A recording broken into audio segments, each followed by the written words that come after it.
이걸 만약에 위반으로 인정하지 않으면은 앞으로 그 법은 진저 유명무실화 되기 때문에 뭔가 위반이라고 판단할 개연성은 높고요. 양형에 있어서 아주 중대한 고려를 할 것이다.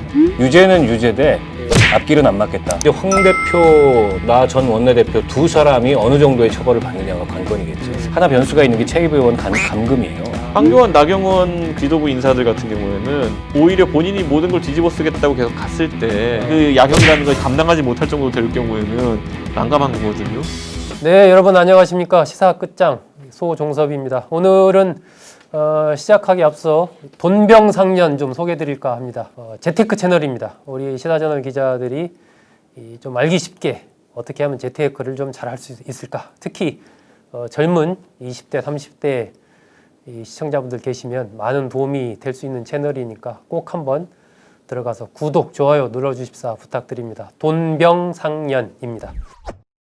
자, 패스트트랙 이게 지난해 4월에 있었던 일입니다. 벌써 시간이 한참 한 17개월 이렇게 지났는데 첫 재판이 이번에 열렸습니다. 황교안, 나경원 전 대표, 전 원내대표 두 명의 재판이 있었는데 두 분 다 굉장히 강하게 부정을 했습니다. 아무 잘못이 없다.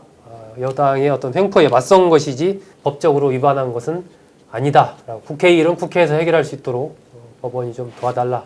이렇게 얘기를 했는데 민주당에서도 5명의 의원들이 마찬가지로 또 기소가 된 상황입니다.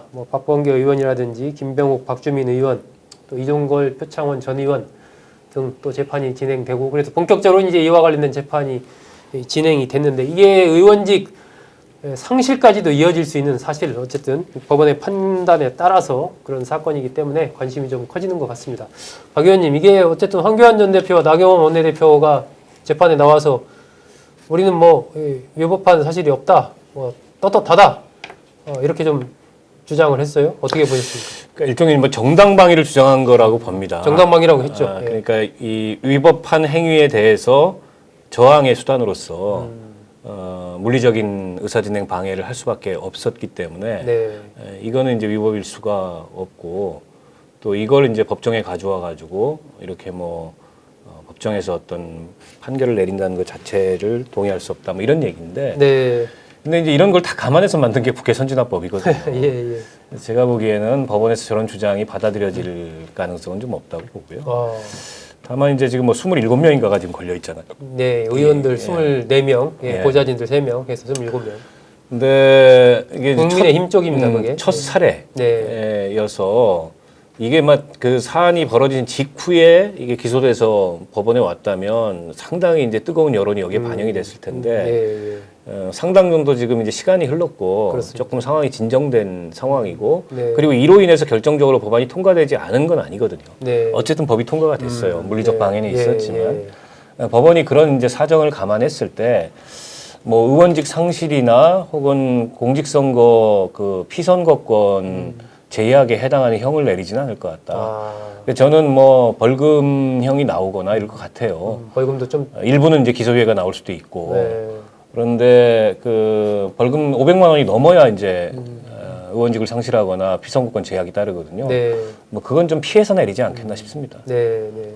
유죄는 유죄대 앞길은 안 맞겠다. 정도. 이준석 측은 어떻게 봅니까? 저도 동의하는 게요. 이게 무죄 나오는 순간 법은 무력화됩니다.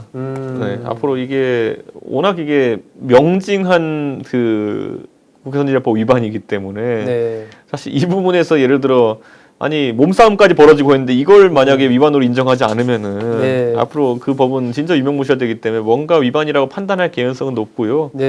다만 이제 저는 보는 게 아까 박원석 의원님 말씀하신 것처럼 결국에는 양형에 있어서 아주 중대한 고려를 할 것이다.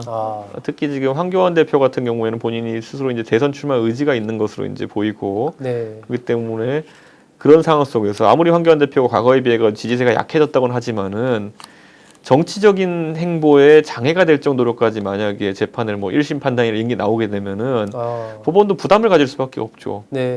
우리가 항상 꺼진 불도 다시 보자도 있는데 황교안 대표가 어떤 선거도 떨어져가지고 그런 상황 속에서 자격 정지까지 받게 된다면은 그건 과하다는 여론일 수 있기 때문에 저는 그 부분에 있어서는 충분히 아까 박원석 의원 말한 것처럼 낮은 형량으로 나오지 않을까. 요 정도 생각을 합니다. 네.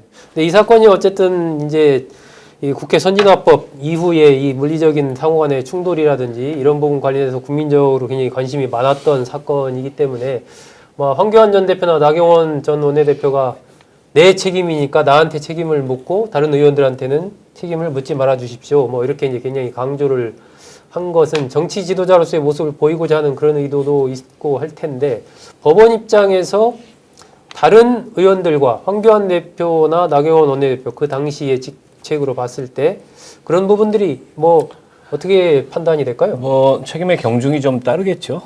왜냐하면 어쨌든 두 분은 그 상황에서 지휘하는 위치에 있었고 네. 다른 의원들은 이제 지도부의 판단과 지휘에 따라서 다소는 뭐 이제 수동적인 그런 이제 행동을 취한 거라고 볼 수 있을 것 같아요. 네. 그래서 약간의 이제 양형상의 차별이 있을 텐데. 결국에 이제 황 대표, 나 전 원내대표 두 사람이 어느 정도의 처벌을 받느냐가 관건이겠죠. 그에 따라서 나머지들의 처벌 수위가 정해질 텐데, 네.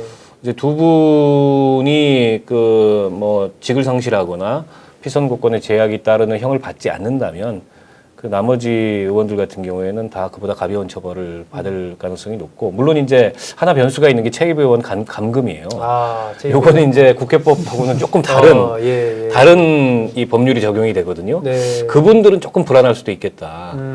그래서 근데 이제 그 부분에 대해서도 모르겠습니다. 체입 의원이 어떤 액션을 취했는지 모르겠으나 뭐 체입 의원이 탄원을 한다거나 뭐 한다면 조금 그게 양형 참작 사유가 될 수 있을 텐데.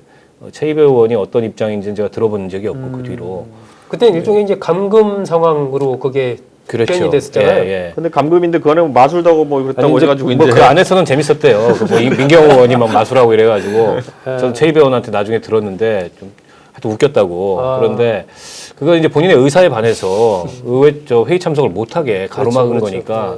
그거는 경우에 따라서 굉장히 심각하게 볼 수도 있어요. 그래서 거기에 해당하는 의원들, 감금에 해당하는 의원들은 조금 불안할 거다. 그건 또 조금 판단이. 그건 국회법 위반만이 아닌 거죠. 그렇죠. 이준석 최고위는 이 부분이 그렇게 뭐 아까 말씀하신 데 일반적으로 큰 어떤 의원직이나 의정활동 부분에서 어려움이 없는 선에서 법원이 판단을 내릴 거다. 그 부분은 변함이 없습니까? 그렇죠. 저는 지금 이제 보면은 결국에는 이거는 팀플레이 하다가 벌어진 일이고 본인이 어떤 악의에 의한 범행이라고 보기 어려운 부분이 있고 뭐 사리사욕을 취한다의 개념도 아니고 그러다 보니까 소위 말하는 정치인으로서의 부도덕성에 해당하는 부분이 아니라고 이제 볼 수 있는 거죠. 그러니까 우리가 축구 게임을 하고 이럴 때도 보면은 이 축구 게임 하다가 누구한테 욕설을 하고 이러면 이제 굉장히 심각한 문제로 발현되지만은 뭐 슬라이딩하다 태클하다가 발을 잘못 이제 뭐 걸었다 이런 것 같은 경우에는 윤리적인 문제를 보지는 않거든요. 그러니까 저는 정치인들의 어쨌든 잘못이라는 것도 우리가 물론 다 형법으로 다 다루겠지만은 그 안에서도 진짜 이게 어떤 일하다가 생긴 문제냐 아니면은 뭐 진짜 악의를 가지고 터뜨린 문제냐에 따라서 아주 그 국민들의 인식이 다를 것이다. 사실 아까 말했듯이 박원석 의원도 그렇고 저도 그렇고 양형으로서는 이분들이 뭐 정치 자격에 제한이 생기지 않겠지만은 국민들의 판단은 그것과 다른 지점에서 나온다. 네, 그렇게 좀 봅니다. 그 제2배 의원 감금 부분에 대해서는 그건 좀 박 의원 얘기대로 조금 다르게 볼 수도 있지 않을까 싶은데 법원이. 근데 그분들 입장에서도 감금이라는 것이 보통은 개인적인 원한 관계나 소위 은원 관계에 있어가지고 감금을 했다 이러면 이거는 감금이라는 동일한 범죄에 대해서도 굉장히 악의가 들어간 것이지만은 이거는 최입의 행거는 감금해서 얻겠다는 실익보다는 본인들이 어쨌든 법안 저지를 목적으로 한 행동이 감금으로 분류되는 것이기 때문에 저는 이거를 뭐 예를 들어 유권자들이 저 사람들 감금하고 다니는 아주 나쁜 사람들이야 이렇게 보진 않을 것이다. 저는 그 정도의 차이가 있다 이렇게 보는 것이고 최입의 의원도 이제 이런 부분에 있어서 본인이 원하는 대로 어쨌든 패스트트랙의 법안이 관철된 상황 속에서 굳이 말하면 같은 기수의 동료 의원들에게 뭐 형사적인 책임을 지우는 형태로 갈 것이냐. 예를 들어 감금이 예를 들어 한 뭐 2박 3일, 3박 4일 지속돼가지고 최입의 의원이 상당한 정신적인 피해를 입고 무슨 뭐 물리적으로 뭐 가야 될 때 못 가고 이런 것들이 누적되었다면 좀 다를 수 있겠지만은 실제로 감금을 자발적으로 푼 것도 그 의원들이거든요. 그렇기 때문에 저는 그 부분은 충분히 이제 아마 고려가 될 것이다. 이렇게 보고 황교안, 나경원 그 지도부 인사들 같은 경우에는 여기서 고민의 지점이 생길 겁니다. 오히려 본인이 모든 걸 뒤집어 쓰겠다고 계속 갔을 때 사실 이제 아까 말했듯이 여론이 결국 판단을 하는 것인데 저 사람들은 참 그래도 책임을 지는 사람들이구나라는 인식이 생길 수도 있고 다만 그러다가 진짜 모든 책임을 지고 아까 말했던 것처럼 실제로 뭐 수개처럼 돼버려가지고 모든 네. 책임을 지는데 그 양형이라는 것이 감당하지 못할 정도 될 경우에는 난감한 거거든요. 네, 그렇기 때문에 저는 그 사이 지점에서 아마 계속 활동하지 않을까. 네. 최대한 다른 사람에겐 피해 가지 말라라고 하면서 본인도 정치 자격에 제한이 생기지 않는 정도로 어쨌든 그 마무리되는 것을 원하지 않을까 이런 생각입니다. 이 패스트트랙 관련된 사건은 어쨌든 굉장히 국민들 관심이 많이 쏠렸던 사건이고 연루된 뭐 여야 의원들이 지금 국민의힘 의원들이 전현직 24명이고 민주당 쪽은 전현직 5명 해서 거의 30명 가까운 전현직 의원들이 연루된 그런 사건이다 보니까 상당히 좀 관심이 쏠리는 것 같습니다.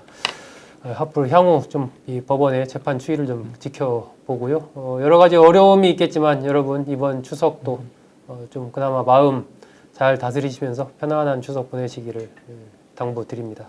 감사합니다.